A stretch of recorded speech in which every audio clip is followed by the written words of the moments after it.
Hello, and welcome back to Story Time, my little story children, my story babies. It's been deep. It's been a deep couple of chapters here with The Giver. The whole portion of the book I was not looking forward to getting to, but we got there, we got through it. Jonas has the scales have been lifted from his eyes. He's come on some serious revelations. Let's find out now as we reach chapter 20, very little left in the book now.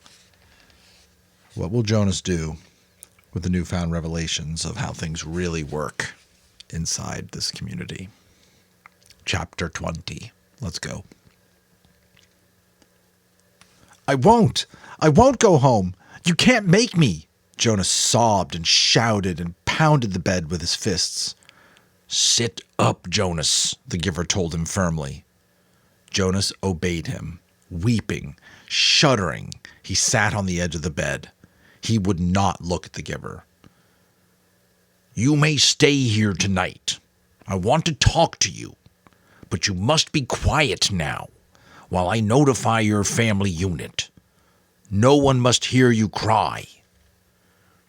Jonas looked up wildly. No one heard that little twin cry either. No one but my father. He collapsed in sobs again. The Giver waited, silently. Finally, Jonas was able to quiet himself, and he sat huddled, his shoulders shaking.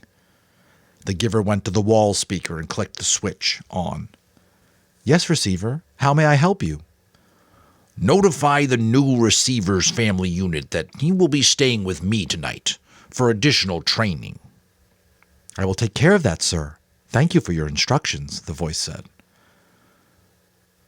I will take care of that, sir. I will take care of that, sir, Jonas mimicked in a cruel, sarcastic voice. I will do whatever you like, sir. I will kill people, sir. Old people? Small newborn people? I'd be happy to kill them, sir. Thank you for your instructions, sir. How may I help you? He couldn't seem to stop. The Giver grasped his shoulders firmly. Jonas fell silent and stared at him. Listen to me, Jonas. They can't help it. They know nothing. You said that to me once before. I said it because it's true. It's the way they live. It's the life that was created for them. It's the same life that you would have if you had not been chosen as my successor. But he lied to me, Jonas wept. It's what he was told to do, and he knows nothing else. What about you? Do you lie to me too? Jonas almost spat the question at the Giver. I am empowered to lie, but I have never lied to you. Jonas stared at him. Release is always like that? For people who break the rules 3 times? For the old? Do they kill the old too? Yes, it's true. And what about Fiona? She loves the old. She's in training to care for them. Does she know yet? What will she do when she finds out? How will she feel? Jonas brushed wetness from his face with the back of one hand.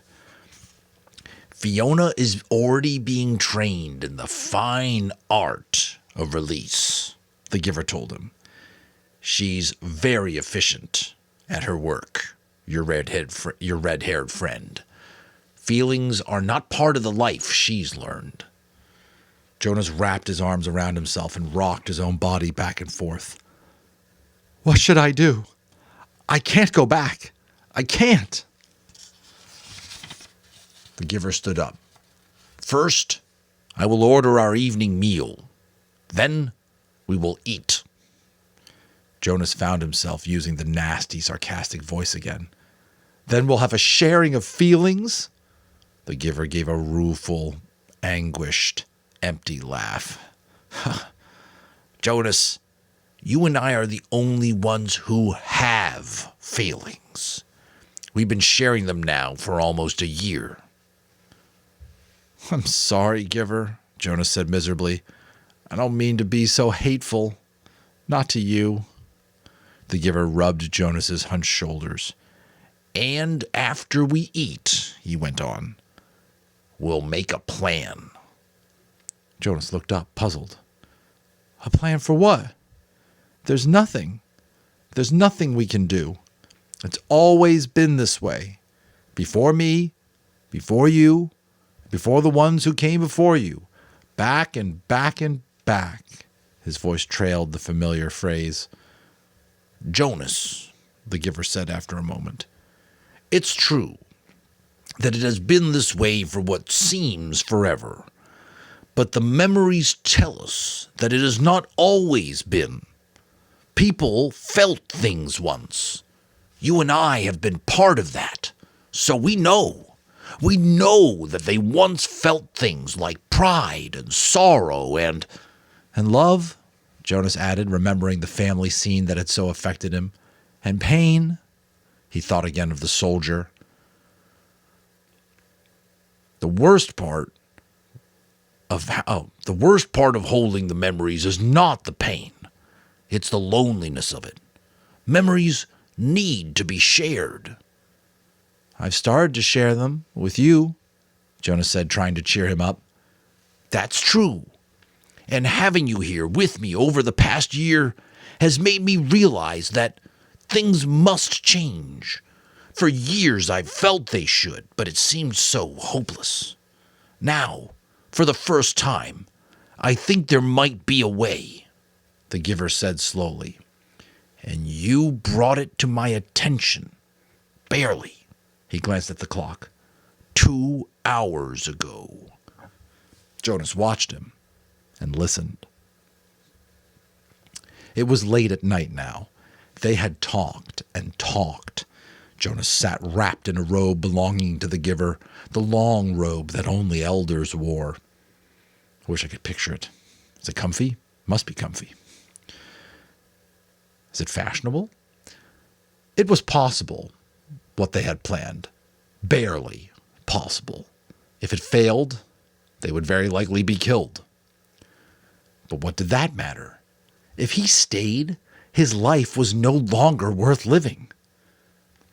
Yes, he told the giver, I'll do it. I think I can do it. I'll try anyway. But I want you to come with me. The giver shook his head.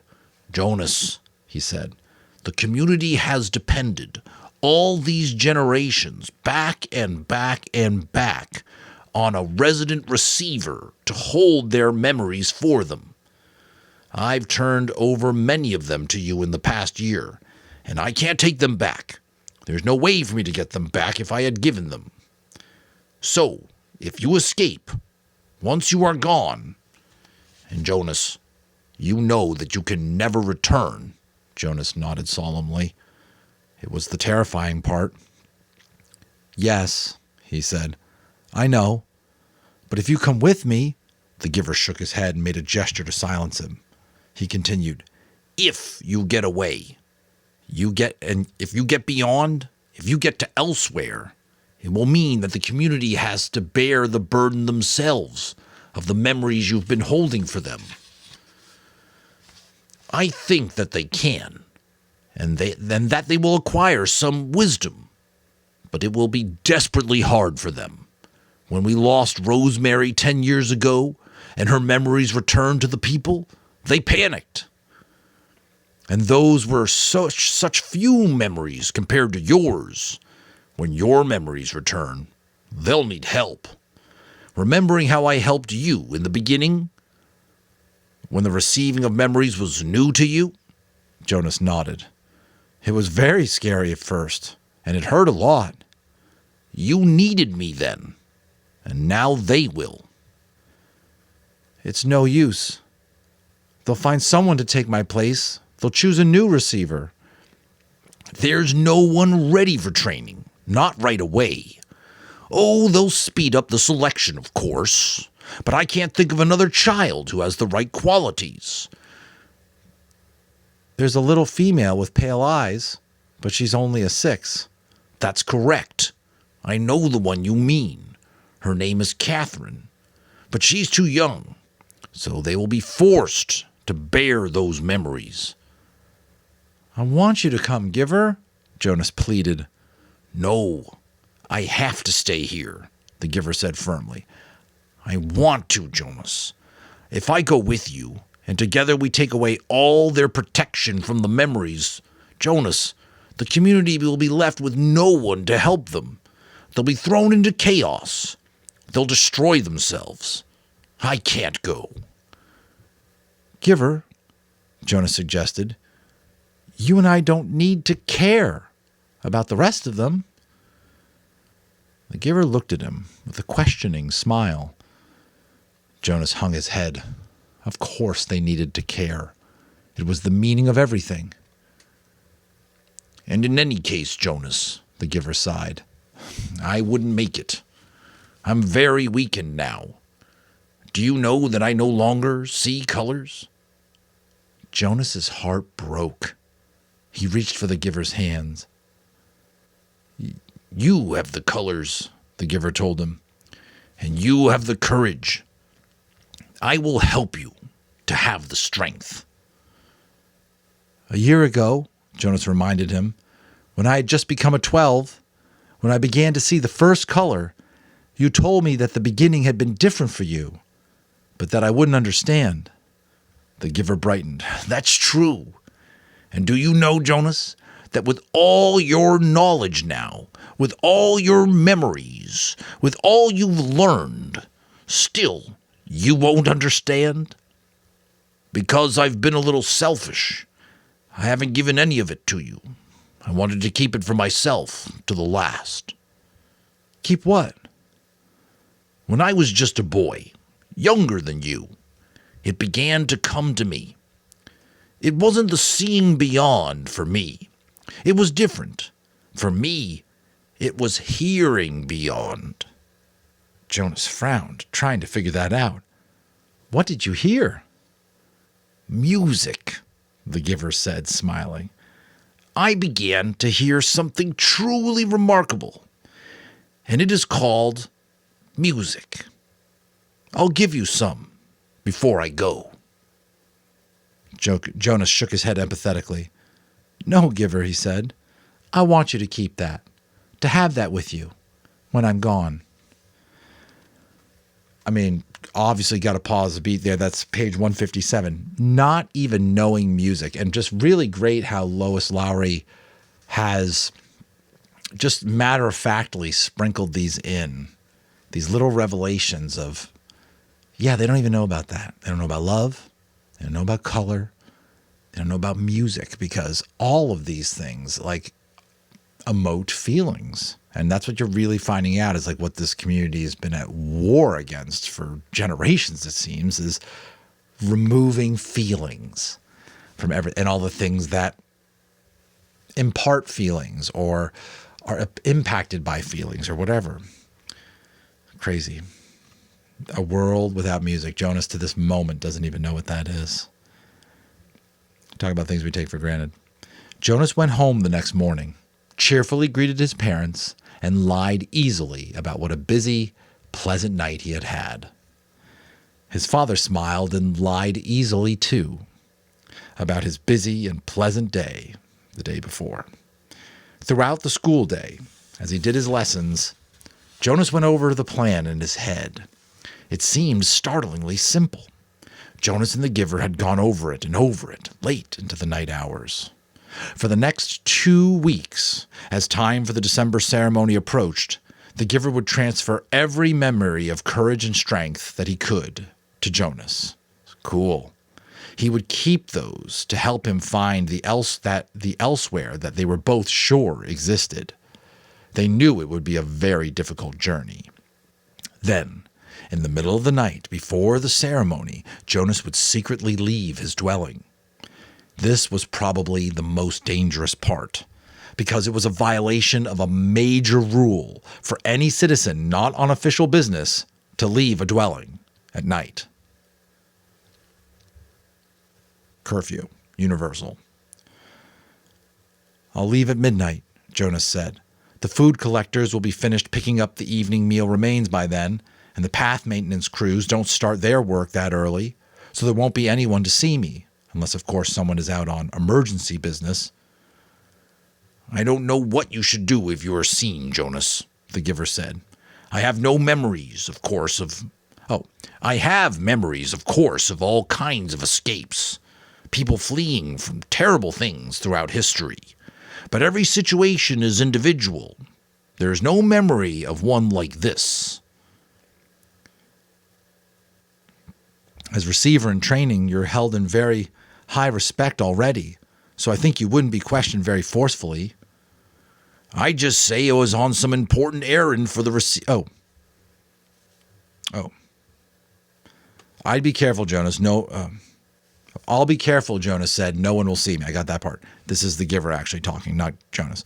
As receiver in training, you're held in very high respect already, so I think you wouldn't be questioned very forcefully.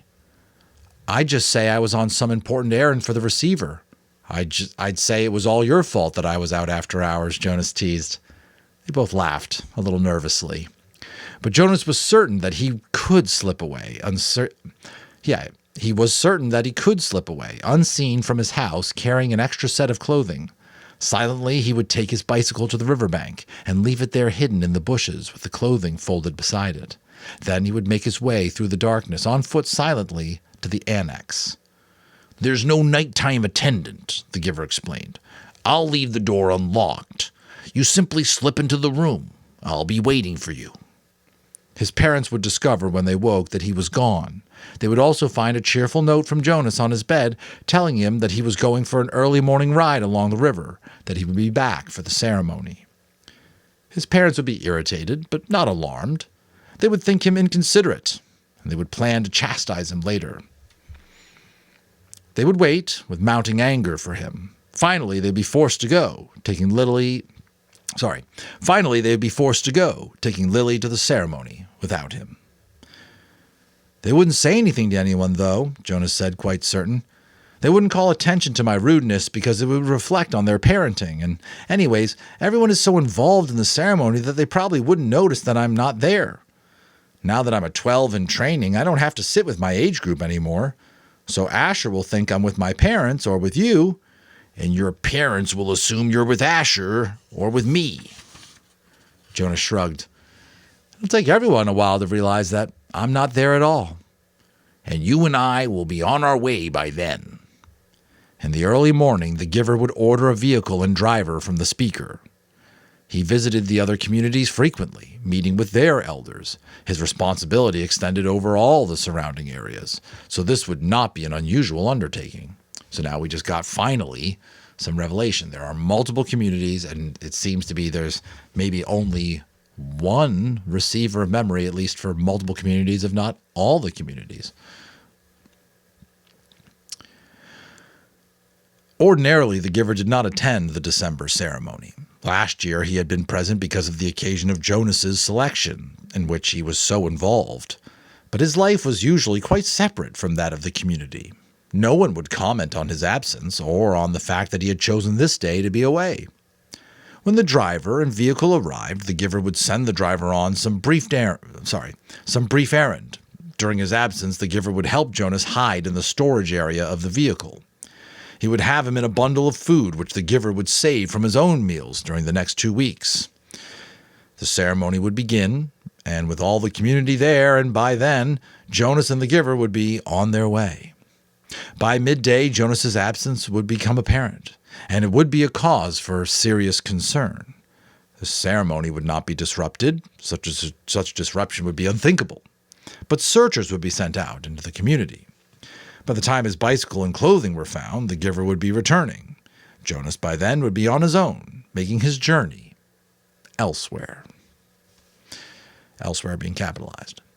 The giver, on his return, would find the community in a state of confusion and panic, confronted by a situation which they had never faced before, and having no memories from which to find either solace or wisdom. They would not know what to do and would seek his advice. He would go to the auditorium where the people would be gathered still. He would stride to the stage and command their attention. He would make the solemn announcement that Jonas had been lost in the river. He would immediately begin the ceremony of loss. Jonas, Jonas, they would say loudly, as they had once said the name of Caleb. The giver would lead the chant. Together they would let Jonas's presence in their lives fade away as they said his name in unison, more slowly, softer and softer, until he was disappearing from them, until he was no more than an occasional murmur, and then, by the end of the long day, gone forever, not to be mentioned again. I'm not sure if they made that point earlier, but another kind of just ruthless suppression of any feeling is one day, and then it's required. It's over. You don't mention that person again. Whew. Their attention would turn to the overwhelming task of bearing the memories themselves. The giver would help them. Yes, I understand that they'll need you, Jonas had said at the end of the lengthy discussion and planning. But I'll need you too. Please come with me. He knew the answer, even as he made the final plea. My work will be finished, the giver had replied gently, when I have helped the community to change and become whole. I'm grateful to you, Jonas, because without you, I would never have figured out a way to bring about the change. But your role now is to escape, and my role is to stay. But don't you want to come with me, Giver? Jonas asked sadly. The giver hugged him. I love you, Jonas, he said, but I have another place to go. When my work here is finished, I want to be with my daughter. Jonas had been staring glumly at the floor. Now he looked up startled. I didn't know you had a daughter, Giver. You told me that you'd had a spouse, but I never knew about your daughter. The giver smiled and nodded.